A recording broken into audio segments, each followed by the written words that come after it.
და მათთან ბრძოლის გზები, სამედიცინო სერვისი და ყველაზე აქტუალური კითხვები გადაცემაში. ექიმის თაიმსი ეკა სეხნიაშვილთან ერთად.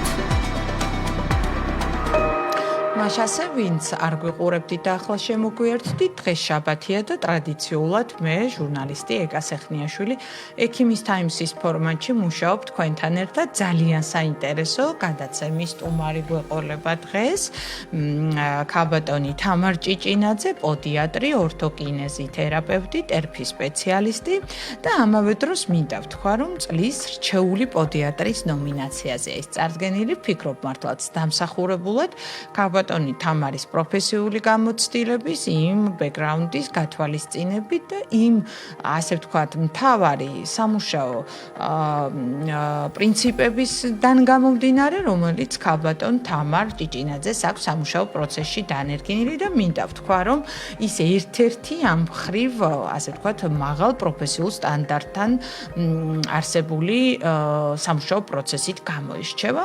პოდიატრია გადაცემის თემები, უფრო ზუსტად რომ ეს ტერმინი განსაზღვროთ და არ დავაბნიოთ ჩვენი მსმენელი და მაყურებელი, ტერფის ინჟინერია გახლავთ, ეს არის დიაგნოსტიკა, კორექცია, პრევენცია.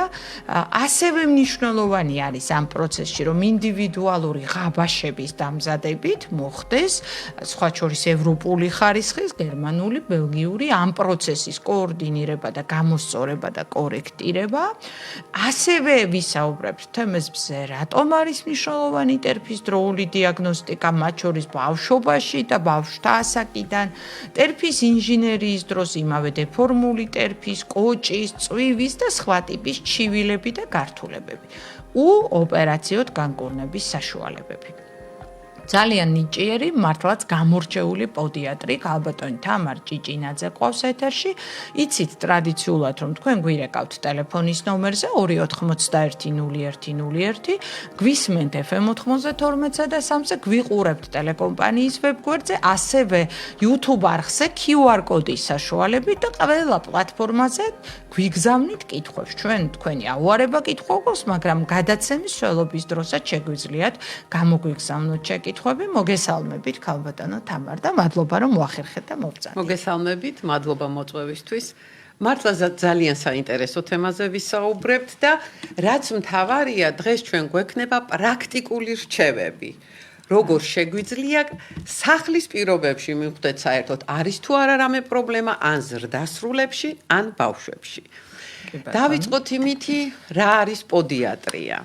კი ბატონო, მოდით ვიდრე თქვენ ამ გადასარევ თემაზე გადახვალთ სასაუბროთ, მე მინდა სიმბოლურად პირდაპირ ეთერში გადმოგცეთ წლის რჩეული პოდიატრის სიმბოლური პრიზი, რომელსაც თქვენ სპეციალური მედია ჯგუფი, რომელიც ამუშავებს ხოლმე სამედიცინო სეგმენტის და მაყურებლების პოზიციებს და ზოგადად პაციენტების. მოხარული ვარ. რა არის პოდიატრია? რა დროს გვჭირდება დიაგნოსტიკა და როგორ უნდა მივხვდეთ, რომ რაღაც ისე არ გვაქვს ტერფთან მიმართებაში? დავიწყოთ იმითი, რომ არის შემთხვევები, მეგობრებო, როდესაც პოდიატრია გონიათ პედიატრია და ეს არის ყველაზე დიდი შეცდომა. ვიცით ხომ პედიატრია რა არის? პოდიატრია არის ტერფის პათოლოგიების და თამხვედრი დაავადებების შემსწავლელი მეცნიერება. მოიცავს ტერფის ინჟინერიას და სამედიცინო ბიომექანიკას. ტერფის პათოლოგიები არის ძალიან ბევრი, მე ამას ეტაპობრივად ჩამოვთვლი და აგიხსნით კიდევაც, როგორ უნდა მივხვდეთ სახლის პირობებში, გაქვთ თუ არა რაიმე პრობლემა. უშუალოდ პოდიატრიის შემთხვევაში ეს ტერფის დიაგნოსტიკა მიზანშეწონილია არა მხოლოდ ტერფის პათოლოგიების დროს, ასევე თამხვედრი დაავადებების შემთხვევაშიც და ამასაც რა თქმა უნდა განვიხილავთ. რაც შეეხება დიაგნოსტიკის მეთოდებს, რაც ამ ეტაპზე ყველაზე პრიორიტეტულია. ეს არის პედოგრაფია, სიარულის პროცესში სენსორული გადაღება, ეს არის სკანირება დგომის პროცესში და ეს არის პლანტოგრამა. გავითვალისწინოთ ერთი მნიშვნელოვანი საკითხი, რომ პლანტოგრამის შემთხვევაში ეს არის სპეციალური სარკე, დიახ. ინდივიდუალური ღაბაში არ მზადდება. ინდივიდუალური ღაბაშის დამზადება შესაძლებელია მხოლოდ პედოგრაფიის და სკანირების შემთხვევაში და ჩვენ ახლა წარმოვიდგინეთ 26 წლიანი გამოცდილება მაქვს ამ სფეროში და რა თქმა უნდა საუკეთესო ტექნოლოგიას ვიყენებთ, ეს არის გერმანული და ბელგიური ტექნოლოგიები. რა პათოლოგიები არსებობს ტერფის? ეს არის პირველი ბრტყელი ტერფი. წარმოიდგინეთ, ეს ბრტყელი ტერფი შესაძლებელია იყოს სიგრძივი, განივი, კომბინირებული და თითოს აქვს სამი ხარისხი. როგორ მივხვდეთ, თაღი არის ან დადაბლებული, ან საერთოდ არ ისახება. შემდეგ, კიდევ რა ახასიათებს ამ ბრტყელ ტერფს? შესაძლებელია ახასიათებდეს ჰიპერპრონაცია და ვალგუსური დეფორმაცია. ეს რა არის? მე ეს ეტაპობრივად ყველა ტერმინსაც ავხსნი, რომ უფრო გასაგები იყოს ჩვენი მსმენელისთვის. ჰიპერპრონაცია, როდესაც ტერფი ტრიალდება შიგნით. ვალგუსური დეფორმაცია, ეს არის, როდესაც კოჭი ტრიალდება შიგნით, ქუსლი გადის გარეთ. სიარულის მანერაზე ეტყობა ადამიანს, წინატერფი გარეთ გადის და თითქოს ესე ბატივით დადის, ჩაპლინის სიარული ქვია. რა თქმა უნდა, ამას ხვდებით ფეხსაცმლის ცვეთის მიხედვით. შიდა მხარე უფრო ცვდება. მაგრამ ამითი არ შემოიფარგლება სამწუხაროდ, ამას ახასიათებს ტკივილი ტერფის რომელიმე მიდამოში, კოჭის ტკივილი და შემდეგ მარტო კოჭი ხომ არ არის, ეს მიდის ყველაფერი აღმავალი გზით, ჩაირთვება შემდეგ წვივი, მუხლი, მენჯბარძაყი და ხერხემალი. ერთ-ერთი მაპროვოცირებელი ფაქტორი ხერხემლის გამრუდების არის ტერფის პათოლოგიები. მოდით ზარია და შემდეგ გავაგრძოთ, გაიკეთეთ ხურსასმენები, უბრალოდ რომ არ ვაცდებინოთ ჩვენს მსმენელს და მაყურებელს. აი ასე. გესმით ხო?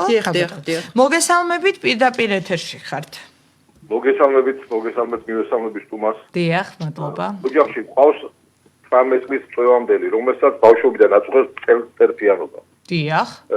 ახლანდელი კანონმდებლობა ცვლიან და უნდა გაიწვიონ ჯარში და ამდენად მიზანშეწონილია, როგორც პროფესიონალს გეკითხებით, რომ ბავშვს დგომა უჭერს სირბილეს და იმაზე სტრაფსიარულზე ლაპარაკი ზედმეტი. მადლობა კითხვისთვის. ხო, ანუ რას სხვათა შორის კითხვებშიც არის მოსული ბევრი კითხვა ამ საკითხზე, ქალბატონ თამა, რომ ადრე ბრტყელ ტერფიანობა, ტერფის პრობლემები იყო ერთ-ერთი, ასე ვთქვათ, მინუსი და კი, თუმცა არის შემთხვევები, რომ აი რიგი ბრტყელ ტერფიანები მაინც გაიწვიეს ჯარში. გააჩნია ხარისხს. ანუ იქნება აქ ვიხსნათ, სწორედ ეს უსურდა მაყურებელს. საქმე რაშია? ბრტყელ ტერფიანობა უნდა იყოს სრული კომბინირებული. ეს არის მესამე ხარისხი. ეს ხარისხი რომ დაადგინოთ, თქვენ გჭირდებათ რენტგენი და ორთოპედრამატოლოგის კონსულტაცია ფორმა 100. თუ ეს არის სრული ბრტყელ ტერფიანობა, კანონმდებლობის მიხედვით ჯარში არ გაიწვევენ. თუ საქმე გვაქვს ნაწილობრივ კომბინირებულ მსუბუქ ფორმასთან, ამას ეს რა თქმა უნდა არ ეხება. ასე რომ პირველი რაც უნდა გააკეთოთ, მიმართოთ ორთოპედ-ტრამატოლოგს, გადაიღოთ რენტგენი და ეს დოკუმენტაცია წარადგინოთ. რა თქმა უნდა, იქ თვითონაც შეამოწმებენ, ახლა ეს ჩვეული ამბავია, მაგრამ რო იცოდეთ საერთოდ როგორ მუშაობს ეს სისტემა. კი ბატონო. ანუ უნდა იყოს მაღალი ხარისხი სრული საერთოდ არ უნდა იყოს ხარი, წარმოიდგინეთ. ესეთ ადამიანს რა ჯარზეა საუბარი, სიარულიც უჭირს. იქ სპეციფიური ჩივილებია, ასე რომ რა თქმა უნდა მაგ შემთხვევაში გაანთავისუფლებენ. კი ბატონო. მადლობა საინტერესო საუბრისთვის და შემდეგ უკვე გადავიდეთ, ხო, აი ტერფის ინჟინერიაზე, დიაგნოსტიკაზე, რაზეც თქვენ საუბრობდით ამ საკითხთან დაკავშირებით. ეხლა მე საუბრობდი ბრტყელ ტერფიანობაზე.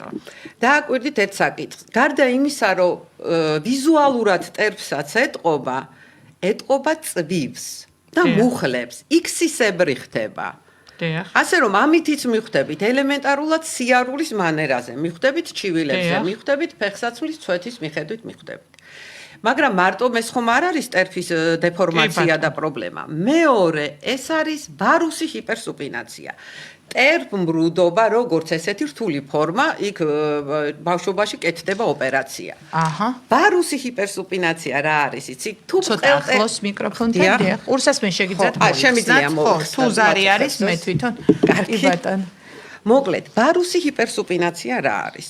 თუ ბრტყელტერფიანობის შემთხვევაში თაღი არ არის და შიგნით ტრიალდება, ვარუსი ჰიპერსუპინაციის შემთხვევაში პირიქით გარე კიდე იტვირთება და შეიძლება წინა ტერფი შიგნით ტრიალდებოდეს. აი დაკვირვები ხართ ალბათ კუჩაში, დათვივით დაბაჯბაჯებს რო იცახეთ. აი ეს არის ვარუსი ჰიპერსუპინაცია.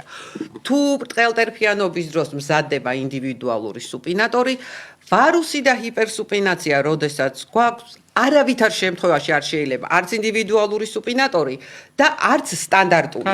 ამ შემთხვევაში ვამზადებთ ინდივიდუალურ პრონატორს. შემდეგ მესამე პრობლემა და საკმაოდ ხშირი ეს არის ნამგლისებრი ტერფი. სათაურში არის აღწერილობა. რო შეხედავთ, თითქოს ნამგლის ფორმა აქვს. ქუსლი გადის გარეთ კოჭის შიგნით, მაგრამ წინა ტერფი არის ოდნავ ვარუსული. რა თქმა უნდა, ამ დროსაც რესორული ფუნქცია არ მუშაობს, ტუმბოს ფუნქცია არ მუშაობს და შესაბამისი ღაბაში მზადდება. კიდე რაზე მინდა გავამახვილო ყურადღება. ვარუსული დეფორმაციის დროს და ჰიპერსუპინაციის დროს წვივი ხდება რკალისებრი. ესე იგი, ბრტყელტერფიანობა ვალგუსის დროს არის X-ისებრი, ვარუსი ჰიპერსუპინაციის დროს არის რკალისებრი. მაგრამ ამითიც არ მთავრდება ეს პრობლემები. ესე იგი, ჩვენ ვისაუბრეთ ბრტყელტერფიანობაზე, ვისაუბრეთ ვარუსზე, ჰიპერსუპინაციაზე და ნამგლისებრ ტერფზე. არა ნაკლები პრობლემაა გაგიკვირდებათ და მაღალი თაღი. ამას ქვია ღრუ ტერფი. თუ ტერფის პათოლოგიების დროს რაც მე ჩამოთვალე, თაღი არ მუშაობს, დაბალია, მაღალი თაღის შემთხვევაში გასაგებია, რომ ზედმეტად მაღალია. მოხრა უჭირს ბრტყელტერფიანობის დროს, პირიქით გაშლა უჭირს მაღალი თაღის დროს. შემდეგ რაზე მინდა გავამახვილო ყურადღება. როგორ უნდა მიხვდეს მშობელი ამას სახლის პირობებში. ყველაზე მთავარი, რაც თქვი, სიარულის მანერა, ფეხი ან შიგნით ტრიალდება, ან წინა ტერფი გარეთ შემოდის. ფეხსაცმლის ცვეთაც არის სპეციფიური. ბავშვი არ არის ზარმაცი, მეგობრებო, ის თუ წუხს, რაღაცას იტკიებს, ხელში ხშირად აყვანას გთხოვთ, აუცილებლად ამას უნდა მიაქციოთ ყურადღება. გავითვალისწინოთ ერთი მნიშვნელოვანი ფაქტი. 3-4 წლამდე ყველა პატარა არის ბრტყელტერფიანი. თაღის ჩამოყალიბება იწყება 3-4 წლიდან და მთავრდება 8-9 წლის ასაკში. ამიტომ სოციმედიას თხოვეს ნაწილი მოჭრას, იმიტომ რომ ძალიან მნიშვნელოვანია, რომ ხშირად 2 წლის გონოს მშობელს რომ იქ რამე პრობლემა. იცით როდის არის პრობლემა? თუ თაღი არ უნდა იყოს, არ არის ეს პრობლემა, მაგრამ როდესაც კოჭები უკვე შიგნით შემოგიტანა 2-3 წლის ასაკშიც, ეს ნიშნავს, რომ შემდგომში ეს ხელს შეუშლის თაღის ჩამოყალიბებას. შემდეგ რა მინდოდა კიდევ მეთქვა? ხო, რაც მთავარია. 4 წლიდან შესაძლებელია დიაგნოსტიკა. 4 წლამდე მაქსიმუმ რაც შეგიძლიათ გააკეთოთ, ეს არის ვარჯიში და მსუბუქი მასაჟი. რა არის საერთოდ ჩვენი მოძრაობა? ჩვენ ხო ამაზე არ ვამახვილებთ ყურადღებას. უნდა ჩაგიკითხოთ მასაჟზე. არის ეს რეალურად გამოსწორებისთვის მიმართული ეფექტური ნაბიჯი თუ ეს რაღაცა ერთგვარი მოდაც, ანუ გვაძლევს მკაფიო სურათს, იმიტომ რომ ძალიან ხშირად ესეც არის ხოლმე საზოგადოებრივი სტიგმების რამდენიმე წლის წინ წავიდა ისეთი ტენდენცია, რომ მასაჟი საერთოდ არაფერს არ აკეთებს, ეს არის ტყუილი ხარჯი, აუცილებელია ვარჯიში. არა, მეგობრებო, მასაჟი თან, როდესაც ამას აკეთებს პროფესიონალი, რა თქმა უნდა, ძალიან ეფექტურია. ეს ხდება ერთად, მასაჟი, ვარჯიში, მასაჟი, ვარჯიში. ასე რომ არ გეგონოთ, რომ ტყუილა გადახდილი თან ხარ, რა თქმა უნდა, ამას აქვს ეფექტი. შემდეგ გავაგრძელებ იმიდან, რომ რა არის ჩვენი მოძრაობა. ამას ჩვენ რა თქმა უნდა მექანიკურად ვაკეთებთ, როგორც ძალიან ბევრ ამას ჩვენი ორგანიზმი აკეთებს მექანიკურად. სიმძიმის ცენტრის ცვლილების თანავე საყრდენი წერტილის ცვლილება. აი ზუსტად ეს არის ბიომექანიკა. თქვენ ხო არასოდეს არ ფიქრობთ, მოდი ახლა მე სიმძიმის ცენტრს შევცვლი, რომ 1-2 ნაბიჯი გადავდგა. რა თქმა უნდა არა. ეს ხდება ავტომატურ რეჟიმში. ტერფი არის ამ შემთხვევაში ფუნდამენტი და ძირითადი რგოლი. როგორც კი ის დაზიანებულია, რა თქმა უნდა, აღმავალი გზით მიდის პრობლემები. ეს არის კოჭის, მუხლის, მენჯბარძაყის პრობლემა, ასევე ხერხემლის გამრუდება და ხშირ შემთხვევაში დისკის თიაქარი. ეხლა მე რო ვსაუბრობ, რომ აღმავალი გზით მიდის, ხო, მთავარი რა უნდა მეთქვა, შესაძლებელია ასევე ამას მოყვეს შემდგომში თანკბილვის და მხედველობის პრობლემები. ამ ბოლო პერიოდში ოფთალმოლოგებიც და ორთოდონტებიც მოხარული ვარ, ამაზე ამახვილებენ ყურადღებას. თუ ეს შესაძლებელია წავიდეს აღმავალი გზით, რა თქმა უნდა, ზუსტად ისე შესაძლებელია დაღმავალი გზით წამოვიდეს ეს პრობლემა, უშუალოდ იყოს ხერხემლის იდიოპათიური სკოლიოზი ქვია ამას, რომლის რეალური მიზეზიც არავინ არ იცის და რომელიც უფრო რთული სამართავია და ამან ჩაითრიოს მენჯი, მუხლი, კოჭი და ტერფი. ესეთი რამე შესაძლებელია. გარდა ტერფის პათოლოგიებისა, რომელი დაავადებების დროს არის ძალიან მნიშვნელოვანი ტერფის სწორი ფუნქციონირება. ეს არის ვენური უკმარისობა, ვარიკოზი, ლიმფოსტაზი, რაშვება ამ დროს ინდივიდუალური ღაბაში, რა თქმა უნდა, ძირითად მკურნალობასთან ერთად აძლიერებს რესორულ და ტუმბოს ფუნქციას. უკუდინება უკეთესია. ლიმფოსტაზის შემთხვევაში ჭარბი წონა, რევმატოლოგია, ართრიტები, ართროზები, ქვემო კიდურებზე მაქვს საუბარი, ელემენტარულად იცით როგორ მუშაობს. ნაკლები წნევა მოდის სახსარზე. მე ვამბობ ამას როგორც დამხმარე საშუალებას, რომ ცირკულაცია იყოს უკეთესი, რა თქმა უნდა, ძირითად მკურნალობასთან ერთად. განსაკუთრებით მინდა გამოვყო დიაბეტური ტერფი. რას ნიშნავს ეს დიაბეტური ტერფი საერთოდ? ამ შემთხვევაში რა გვხდება? დიაბეტური ნეიროპათია და ანგიოპათია. რას ნიშნავს? გრძნობელობის დაქვეითებას და კაპილარულ უკმარისობას. დროთა განმავლობაში ხდება ტერფის დეფორმირებაც. ყველაზე ხშირად რასთან გვაქვს კავშირი, რომ იმ მაქსიმალური ზეწოლის უბნებზე, სადაც უკვე ცირკულაცია და გრძნობელობა დაქვეითებულია, ვითარდება წყლული. იმას დროულად ადამიანმა თუ არ მიაქცია ყურადღება, ელემენტარულად შეიძლება იმიტომ არ მიაქციოს ყურადღება, რომ უცბად ვერც იგრძნოს. რა თქმა უნდა, შეიჭრება ინფექცია, მიდის განგრენა და ხშირად მოსაკვეთია ხოლმე არა მარტო თითი ტერფიც. ესეთ შემთხვევაში მზადდება დიაბეტური ღაბაშები, ის არის სპეციალური მასალისგან დამზადებული, რომ მაქსიმალურად განიტვირთოს ძირითადი ზეწოლის უბნები. სპეციალური გადასაკრავი გამოიყენება ამ დროს ვერცხლის ძაფებიანი გადასაკრავია, იმას აქვს სადეზინფექციო ეფექტიც. ადამიანი გადარჩენილია წყლულს, გადარჩენილია ოპერაციას. ამას აქვს ძალიან დიდი მნიშვნელობა. კი ბატონო, არა, წერენ ახლა რომ რატომ არ უკითხავთ კითხვებს, ჩვენ ეს ფორმატი გვაქვს, ქალბატონო თამარი აგიხსნით და შემდეგ რეკლამაზე გავალთ და თქვენს კითხვებს აუცილებლად ბავშვებს ეხებაო და აუცილებლად გავაჟღერებთ. ჩვენ შეგვიძლია რომ დიახ. აი, იცით რა მაინტერესებს ერთი კითხვა თქვენთან და შემდეგ გავიდეთ. უოპერაციოდ განკურნების საშუალებები, აი ეს ღაბაშები თქვენ სხვა შორის ძალიან ბაჯისთან ერთად აუცილებლად, კი ძალიან ეფექტურია. კი ბატონო და რა მნიშვნელობა აქვს აი დროული პრევენცია როგორ დაგვიცავს ოპერაციისგან? ყველაზე კარგი დაქვემდებარების პერიოდი მეგობრებო არის 4-დან 14 წლამდე. ამ პერიოდში ვიღებთ საუკეთესო შედეგს, ეს არის ღაბაში, ეს არის სპეციალური ვარჯიში. შემდეგ უკვე 14 წლიდან 18-19 წლამდე მუშაობთ მიღებული შედეგის დაფიქსირებაზე. ეს ეხება როგორც ტერფს, ასევე ხერხემალს. ეხლა ზრდასრულებში, რა თქმა უნდა, ესეთი ჯადოსნურიც არ არის ეს ღაბაში, ზრდასრულებში ტერფის ფორმა შეცვალოს, მაგრამ აკეთებს კომპენსაციას. ნახეთ როგორი მუშაობაა ტექნიკურად, ტერფს აყენებს სწორ პოზიციაში. ამიტომ თქვენ გინდა არ გინდა დადიხართ აბსოლუტურად სწორად. ცირკულაცია არის უკეთესი, რესორული ფუნქცია არის გაუმჯობესებული. იხსნება ჩივილები, დაღლა, ტკივილი, სიმძიმის შეგრძნება და რა თქმა უნდა გვიცავს სამომავლოდ გართულებებისგან. კარგით, გავიდეთ რეკლამაზე. ხო, გთხოვენ, სად არის ქალბატონი თამარის კლინიკა და შემდეგ რეკლამის შემდეგ შეგიძლიათ კითხვები კიდევ გამოაგზავნოთ და დავაკონკრეტოთ მისამართი თქვენი კლინიკის. ამ ეტაპზე მე მუშაობ კლინიკა ტერტში, თბილისში, პეტრე ქავთარაძის 40 ნომერში. კარგით, გავიდეთ რეკლამაზე და რეკლამის შემდეგ დავბრუნდეთ პირდაპირ ეთერში.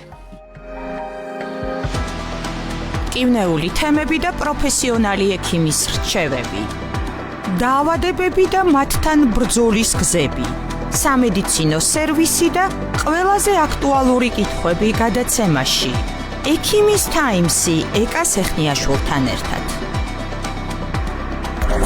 რადიო ჯორჯიან თაიმსის სარეკლამო სამსახური 293 44 05. შპს ეიფოსი ენერგოძალოვანი სისტემები გთავაზობთ საქართველოს მასშტაბით დიზელ გენერატორების გაქირავებას, შეძენას, მონტაჟს, სათადარიგო ნაწილებს, ასევე მონტაჟის შემდგომ მომსახურებას, ხარისხის გარანტიით, საკონტაქტო ნომერი 0322151525 558 ავერსში გულების აქციას საკვები დანამატებით შეუერთდა. დააგროვე გულები და მიიღე 20-დან 50%-მდე ფასდაკლება კოსმეტიკისა და ჰიგიენის, ბავშვთა მოვლის, კვების, საფენების რჩეულ ბრენდებსა და ახლა უკვე საინ ფარმას და ნატორმილის საკვებ დანამატებზე. კოდელი წარმოგიდგენთ ვინო პერფექტს. ლაქების საწინააღმდეგო ხას უფრო ნათელი და ერთგვაროვანი კანისთვის. ვინო პერფექტი ამცირებს ყველა ტიპის ლაქას, ასაკობრივს, აკნესგან ან მზის ზემოქმედების შედეგად გამოწვეულს. ვინო პერფექტი კოდელისგან PSP-ში. გსურს გახდე უფრო თავდაჯერებული და თავიდან აიცილო უხერხული სიტუაცია. არ დაგავიწყდეს. ეროგრა პოტენციის ასამაღლებელი საშუალება. სააფთიაქო აქცია გრძელდება. იყიდე ერთი და მიიღე მეორე საჩუქრად. გამოყენებისას გაეცანით ინსტრუქციას გვერდითი მოვლენების შესახებ დეტალური ინფორმაციის მისაღებად მიმართეთ ექიმს. ნამდვილი შვეიცარიული ყავა. ბლაიზერის ოფიციალური წარმომადგენელია ჩვენი პარტნიორი ყავის სახლი დინკავა. გინდა სიმშვიდე ქალაქის სიახლოვეს. მაშინ ეკო რეზორტი შენთვისაა. საგურამოს მწვანე ფერდობზე ქალაქიდან 20 წუთის გზაზე. გელოდება დახვეწილი, თანამედროვე ეკო მეგობური 5 ვილის კომპლექსი ეკო რეზორტი. თითოეული ვილა გთავაზობთ 270 კვადრატულ მეტრ საცხოვრებელ სივრცეს, 500 კვადრატულ მეტრ ფართობზე. ეკო რეზორტი განსაკუთრებული ადგილი თქვენი კომფორტისთვის. დეტალებისთვის ეწვიეთ ჩვენს ვებსაიტს ecoresort.com ან დაგვიკავშირდით ნომერზე 5910702. რადიო ჯორჯიან თაიმსის სარეკლამო სამსახური 293 44 05. კივნეული თემები და პროფესიონალი ექიმის რჩევები. დაავადებები და მათთან ბრძოლის გზები. სამედიცინო სერვისი და ყველაზე აქტუალური კითხვები გადაცემაში. ექიმის თაიმსი ეკა სეხნიაშვილთან ერთად. დავბრუნდით პირდაპირ ეთერში, შეგახსენებთ თქვენ უსმენთ და უყურებთ გადაცემას ექიმის თაიმსი ეკა სეხნიაშვილთან ერთად. ტრადიციულად იცით მთელი ორი კვირის განმავლობაში ჩვენ ვაანონსებდით ქალბატონი თამარ ჭიჭინაძე, პოდიატრი, ორთოკინეზი თერაპევტი, ტერფის სპეციალისტი. ისეთი სრულფასოვნად, კარგად და რა თქმა უნდა, თანობრივად ენაზე გასაგებად ჩამოაყალიბა, რომ მე თვითონ არც ვაწყვეტინებ სასიამოვნოდ ისმინებოდა ყველაფერი, მაგრამ მოდით კითხვები გვაქვს ბევრი და ეს 15 წუთი გამოვიყენოთ. გამარჯობათ, ვარ მზარეული ქალბატონ თამარ, მიწევს სულფეხზე დგომა, მოძრაობა და დამეწყო ფეხის ტერფების ტკივილი. ფეხსაცმელი შევიცვალე, გადამიარა, მერე ისევ დამეწყო. არც შესიება მაქვს, არც დალურჯებები და შეიძლება რომ რაიმე ტერფის პრობლემა იყოს და თქვენ სად ბრძანდებითო და რას მირჩევთ, ვიცი ასე რთული არისო, მაგრამ თქვენი აზრი მაინტერესებს. ესე იგი, ვინაიდან თქვენ გაქვთ მაქსიმალური დატვირთვა, ძირითადად ფეხზე დგეხართ, შესაძლებელია განვითარდეს შეძენილი ბრწყელტერფიანობა. იმიტომ რომ არ არის ეს ყოველთვის დროს ლაპარაკობთ ასაკთან ერთად. არა. ნახეთ ეს საინტერესოა. მე მეგონა რომ ბავშვობაში არ მიხედა არიცის და შემდეგ რაღაც დატვირთვის გამო იძეს. არა. შეიძლება არ იყოს ბრწყელტერფიანობა და შემდგომში განვითარდეს. ეს არის წონის მატება, ეს არის ჰორმონალური ცვლილება, ეს არის სპეციფიური დატვირთვა. და ეს არის ტრავმა. ასე რომ მაგას ვერ გამოვრიცხავთ, ხო ესე დისტანციურად რთულია საუბარი, მაგრამ შესაძლებელია. შესაძლებელია არც იყოს ბატონო ეს შეძენილი ბრწყელტერფიანობა, მაგრამ დატვირთვისგან იყოს პლანტარული ფასციტი. ეს რას ნიშნავს? ძირითადი დამჭერი ფასცია ტერფის ქვემოთ. არავის არ ეგონოს, რომ პლანტარული ფასციტის მიზეზი არის მხოლოდ ქუსლისდეზი, მაგაზე ცალკე ვისაუბრებ დრო თუ მექნება. არა, ეს შეიძლება იყოს დატვირთვისგანაც. ნუ რა თქმა უნდა, თუ მოახერხებთ და მოხვალთ და ტერფის დიაგნოსტიკას ჩავატარებთ, სრულფასოვანი სურათი გვექნება, მაგრამ თუ არ შეგიძლიათ ამ ეტაპზე ამის გაკეთება, მე თქვენ გეტყვით, როგორ უნდა მოიქცეთ, რომ შეამსუბუქოთ მდგომარეობა. ყველა ორთოპედიულ აფთიაქებში იყიდება სტანდარტული სილიკონი, ის მთლიანი სილიკონია, იმას არ აქვს სპეციფიური რელიეფი. თუ ინდივიდუალურს აქვს რელიეფი თქვენი მონაცემების არა. თქვათ როგორც პრევენცია მინდა შემიძლია გამოვიყენო. ეს არ ვიცოდი ძალიან საინტერესო რაღაცა. იმას იოლად ჩადებს ფეხსაცმელში. უბრალოდ დადგებით სილიკონზე, წნევა ამორტიზაცია უკეთესი იქნება და შვებას მოგცემთ. პირველ ეტაპზე. რა თქმა უნდა დახურულ ფეხსაცმელზე ემთხვევა ბასანოჩკის სტილზე ვერ გამოიყენა. კი, დახურულზე. ზაფხულის ფეხსაცმელში ცოტა სპორტულში შეგვიძლია. სპორტულში თავისუფლად შეგიძლიათ და ყველა სახის დახურულ ფეხსაცმელში შეგიძლიათ. ძალიან კარგი არის, ეს არ ვიცოდი სხვათა შორის და ისიც არ ვიცოდი, რომ შეიძლება ბრტყელტეფიანობა შეძენილ იქნას. მეგონა რომ ბავშვობაში ვერ მიხედა, ან შემდეგ იჩინა თავი, როდესაც რაღაც დატვირთვა და ცუდი გარემოც. კი ბატონო. აი, უყურეთ, გამბატონები გწერენ ძალიან ბევრი. ოპტიმალური ქუსლიანი ფეხსაცმელი გვითხრით, ყველა სხვადასხვა ვერსიას გვეუბნება. ზოგი გვეუბნება იდეალური ზომა 3-ია, მაგრამ ზოგიერთი მეუბნება, რომ მუდმივად ეს მეც მაინტერესებს. მუდმივად სწორზე და სულ დაბალზე სიარულიც არ შეიძლება. ეს გითხარით რა კარგად. რა ხდება ამ შემთხვევაში? ქალბატონებო, გაითვალისწინეთ, ოპტიმალური ქუსლი არის 2-3 სანტიმეტრი და ფეხსაცმელს უნდა გქონდეს ოვალური ცხვირი. არ უნდა იზღუდებოდეს თითი. ხშირ შემთხვევაში თქვენ თუ ატარებთ ვიწრო ცხვირიან, მაღალქუსლიან ფეხსაცმელს, ეს არის ჰალუს-ვალგუსური დეფორმაციის მაპროვოცირებელი ფაქტორი და აქილევსის მყესის სიმოკლის მაპროვოცირებელი ფაქტორი. ეხლა რახან მაგ დრო მინდა აგიხსნათ რა არის ეს ჰალუს-ვალგუსური დეფორმაცია? ეს არ არის პოდაგრა. ესე იგი კი, გავიგე, მაგრამ მანამდე ფეხსაცმელზე მინდა ჩემი ქალური ცნობის მოყარეობა, ანუ მე ხშირად ვატარებ, ძალიან მომწონს ვიზუალურად კარგი, ამიტომ ხშირად არ შეიძლება ვიწრო ცხვირიანი, მაგრამ მაინც თუ გიწევთ ატაროთ ვიწრო ცხვირიანი ფეხსაცმელი იყოს ის თავისუფალი ზომა და ასევე მაგისთვის მე მაგალითად ამას ვიყენებ, რომ არანაირი პრობლემა არ მქონდეს მაღალქუსლიანს. წინატერფის დამცავი სილიკონები. ფეხსაცმლის ფორმის მიხედვით შეგიძლიათ შეიძინოთ ამას. არაფერი დამზადება არ უნდა ის სტანდარტები. თქვენი ფეხსაცმლის დიზაინი ხომ იცით? იმის მიხედვით შეიძენთ ამ სტანდარტულ სილიკონს და ტერფი დგას რბილად. ეს რას ნიშნავს, რომ წინატერფზე დატვირთვა ნაკლებია, ჰალუს-ვალგუსი არ განვითარდება და არ განვითარდება მორტონის ნევრომა. სხვათა შორის ორი სიტყვით მინდა ქალბატონებს უთხრა, რა არის ეს მორტონის ნევრომა? იქ თუ ახლა თუ რა თქმა უნდა ინფილტრატია და მგრძნობელობა დაქვეითდა და არანორმალურად მტკივნეულია, იქ ადგილობრივად პრეპარატული ჩარევაც არის დაუშვა და ოპერაციად კეთდება, მაგრამ როგორ მიხვდებით, იცი? მესამე, მეოთხე თითის უკან შეიძლება დაგეწყოთ ტკივილი. ეს უკვე ნიშნავს, რომ იქ მაქსიმალური ზეწოლა მოდის და ამას აუცილებლად უნდა მიაქციოთ ყურადღება ტერფის სპეციალური ვარჯიშებით, სილიკონის გამოყენებით და ტერფის განტვირთვით. ეხლა გადავიდეთ ჰალუს-ვალგუსურ დეფორმაციასა და პოდაგრაზე, იმიტომ რომ რა დღემდე რატომღაც ბევრს გონია რომ ეს არის ერთი და იგივე. არა, მეგობრებო, ეს აბსოლუტურად სხვადასხვა რაღაცა არის. ჰალუს-ვალგუსური დეფორმაციის მიზეზი, ხომ გინახიათ პირველი თითის დახვრის კუთხე 25 გრადუსიდან ადის 40-60-ზე და გარდა იმისა, რომ პირველი თითი დეფორმირებულია და გვერდზე ძვალი ბუნიონი გამოწეულია, მეორე, მესამე ჩაქუჩისებურ ფორმას იღებს და შეიძლება საერთოდ სახსრიდან ამოვარდეს. აქამდე თუ მივედით, რა თქმა უნდა ოპერაცია გვინდა. მაგრამ შეგვიძლია არ მივიდეთ აქამდე. რა არის პოდაგრა? პოდაგრას აბსოლუტურად სხვა ისა აქვს, რა ქვია, ჩივილები, ჯერ ერთი ხურსახს არის, ტკივა, ძალიან გეწვის. პოდაგრა არის რევმატოლოგის საქმე. შეიძლება ვიზუალურად რაღაცის გაბდეს, მაგრამ ეს არის რევმატოლოგია, იქ შარბჟავაა მაღალი. ამიტომ ვიცოდეთ ეს სხვაობა. როგორ ავიცილოთ თავიდან? სხვათა შორის ხო რა მინდა ვთქვა კიდე, ჰალუს-ვალგუსური დეფორმაცია უფრო ხშირად ხდება ქალბატონებში, მაპროვოცირებელი ფაქტორი ხშირად არის მაღალქუსლიანი, ვიწროცხვირიანი ფეხსაცმელი. ესეც არის ყველას არ ემართება, მაგრამ მაპროვოცირებელი. ხოლო პოდაგრა უფრო ხშირად არის კაცებში, რატომ? კარგი კეიფი, კარგი ღვინო, აი ის აპროვოცირებს ზუსტად. აი, გაითვალისწინეთ პოდაგრასთან. ხო, კიდევ ცაცხისი როდესაც არის ჰალუს-ვალგუსური დეფორმაციის ეხლა არავინ არ თქვას, რომ ის პატარა ძვალი რო გამოიწეს, სადმე გაქრება. არა, ეს არ იქნება, მაგრამ იქ არის სპეციალური ვარჯიშები. სახსარი არ ჩაიკეტება, დაღრის კუთხე არ მოიმატებს, მეორე მესამეთიც არ დააზიანებს და გადარჩენილი ხარ ოპერაციას. აჰა, ძალიან კარგი.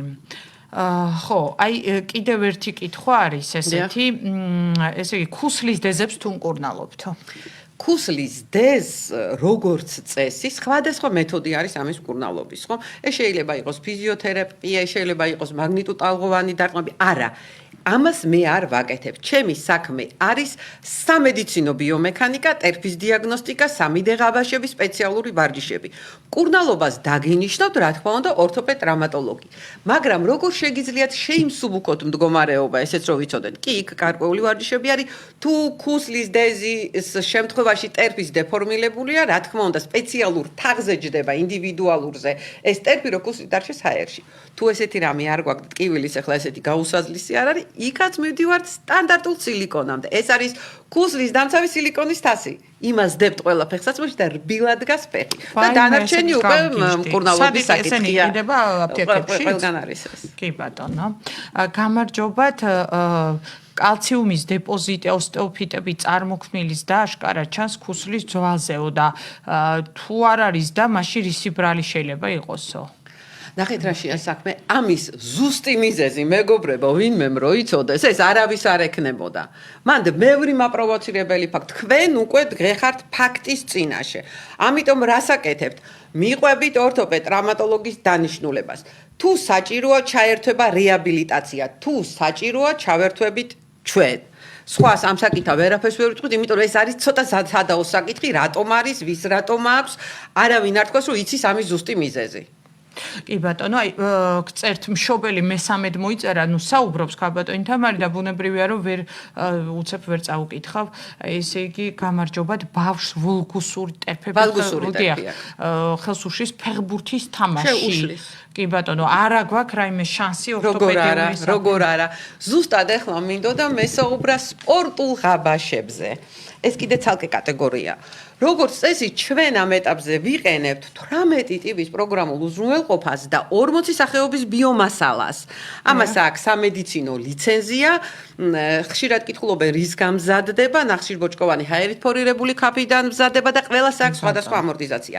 სპორტული დატვირთვისთვის მასალა სხვადასხვა სპორტისთვის არის აბსოლუტურად განსხვავებული, ფეხბურთისთვის სხვა არის, კალათბურთისთვის სხვა არის. არავინ არ გითხრათ, რომ ბავშვს ეხა ვალგუზური დეფორმაცია აქვს და ფეხბურთიდან გამოიყვანდეს სხვაზე ნაკლები იქნება. არა, იქ შეიძლება დამზადდეს სპეციალური სპორტული საფეხბურთო ღაბაში.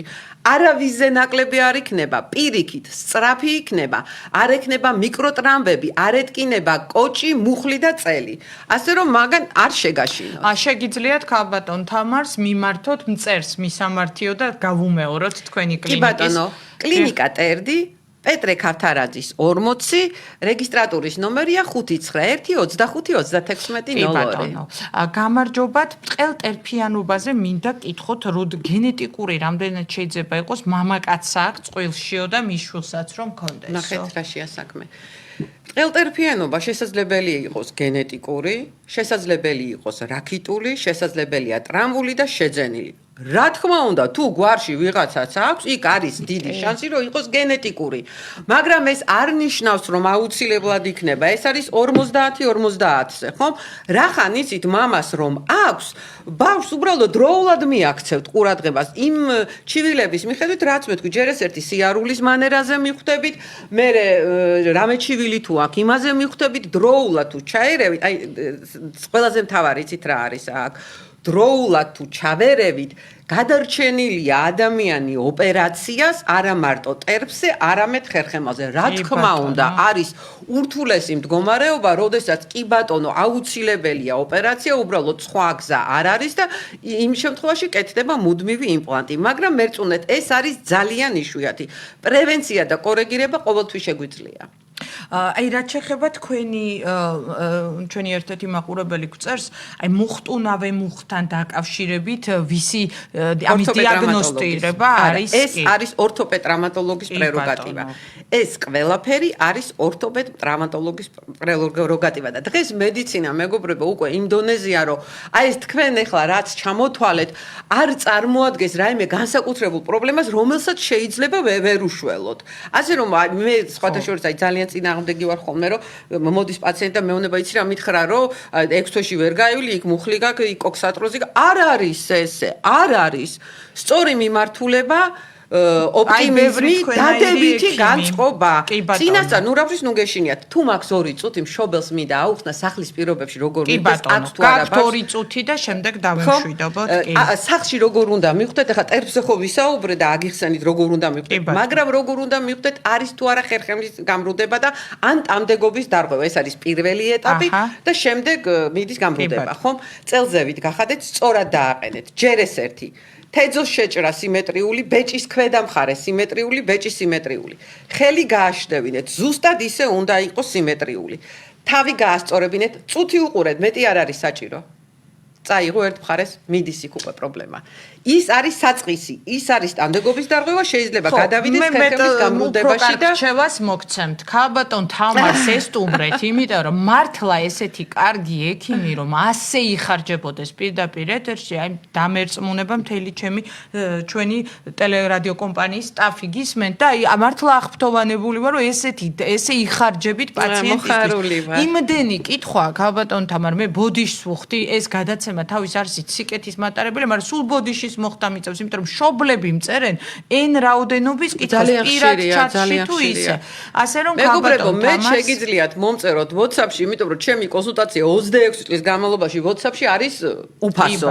ასე რომ მაგაზე ნამდვილად არ დაგზარდებით და ეკა 1 წუთი მაქვს რო კოქსარტროზე რაღაც მინდა თქვა. კი ბატონო. რაც შეეხება კოქსატროზს, განსაკუთრებით ვიძახი პოსტოპერაციულ მდგომარეობაზე. ნახეთ როგორ კეთდება. კოქსატროზი ვიცით ხო რა არის? მენჯბარძაყის სახის ენდოპროდეზირება ხდება. ნაოპერაციები ყოველთვის არის მაღალი, ყოველთვის. მაგრამ ეს არ უნდა იყოს 5 მმ-ზე მეტი. ეს იქვე უნდა გაზომონ. იცოდეთ რომ თუ ეს არის 5 მმ-ზე მეტი სანტიმეტრი ნახევარი ძალიან მალე დაზიანდება მეორე სახსარი. ამ დროს კეთდება ღაბაში, როდესაც აიწება. ამ დროს კეთდება ისეთი ღაბაში, როდესაც აიწება მეორე მხარე და მენჯი დაждდება სიმეტრიულად. ეს დაგიცავთ სწრაფი ოპერაციისგან მეორე სახსარი. თქვენ ხო წარმოგიდგენიათ, ახლა დამთავრდება გადაცემა და მე უნდა თავიდან ბოლომდე გამოვიყენო ქალბატონი თამარის სერვისი. კიდევ ერთხელ დიდი მადლობა. მე პირობას ვთხოვ ქალბატონ თამარ წლის ბოლომდე კიდევ გვეწვიოს, იმიტომ რომ ბავშვები ჩემთვის ძალიან მნიშვნელოვანი თემა და ძალიან ბევრი მშობელი მწერს, რომ ხო იცით ეს მტყელტერფიანობა თუ ბავშვობის ასაკში ამას არ მიეხედა და მე გპირდებით რომ წლის განმავლობაში კიდევ გვექნება საშუალება უფრო ადრე ჩავუშვებ ანონს, რომ ბევრი კითხვა და თადარიგი დავიჭიროთ. კიდევ ერთხელ დიდი მადლობა თამარ ჭიჭინაძე, პოდიატრი, წლის რჩეული პოდიატრი. აი აბსოლუტურად დამსახურებულად კიდევ ერთხელ ამაში მარტო მე არ მონაწილეობ, მედია გაერთიანება აკეთებს ხოლმე ამას ჟურნალისტთა სპეციალური კავშირი, მაგრამ მადლობა მას რომ გვეწვია პირდაპირ ეთერში. ძალიან დიდი მადლობა რადიო ჯორჯიან ტაიმს და მთლიანად ტელერადიო კომპანიას, იმიტომ რომ ესეთი ჩართულობისათვის მსმენელების და მაყურებლების პირდაპირ ეთერში, როგორც აქვს ექიმის ტაიმს. კიდევ ერთხელ დიდი მადლობა. ბოდიშს ვიხდი უთუღ მაყურებელს, მისი კითხვები ვერ გავაჟღერე, მაგრამ შემდეგშიც გპირდებით რომ ეს იქნება, აი 40 წუთია პირდაპირ ეთერში ვართ. კიდევ ერთხელ გაირბინა ამ დრო. კი ბატონო. მაგრამ მე ვფიქრობ ძირითადი მოვასწარი. კონსულტაციები გააჟღერეთ. დღეს ამით ჩემი მუშაობა დასრულებულია. კიდევ ერთხელ დიდი მადლობა მინდა გადაგიხადოთ, რომ ჩვენთან ერთად იყავით ამ დღის განმავლობაში და რა თქმა უნდა, ყველას უპირველესად, ყველა სხვა კრიტერიუმისთან შედარებით პირველ რიგში გისურვებ ჯანმრთელობას და რა თქმა უნდა, პრევენციას დროულად მიხედეთ, დროულად მიდით კონსულტაციაზე და ერთ სიტყვას ვიტყვი, რაც მთავარია, მშობლებისთვის ვამბობ ამას. ნუ გეშინიათ, ყველაფერს ეშველება. კი ბატონო, ცოტა შრომატევადია, მაგრამ ყველაფრის გამოსწორება შეგვიძლია. ასე რომ ძალიან დიდი მადლობა თამარ ჭიჭინაძე, პოდიატრი იყო დღევანდელი გადაცემის მეორე ნაწილის სტუმარი. მადლობა მას ასეთი კონსულტაციებისთვის. ექიმის ტაიმსი ეკა სეხნიაშვილთან ერთად ამ კვირაში მუშაობას ასრულებს. მომავალ შეხვედრამდე.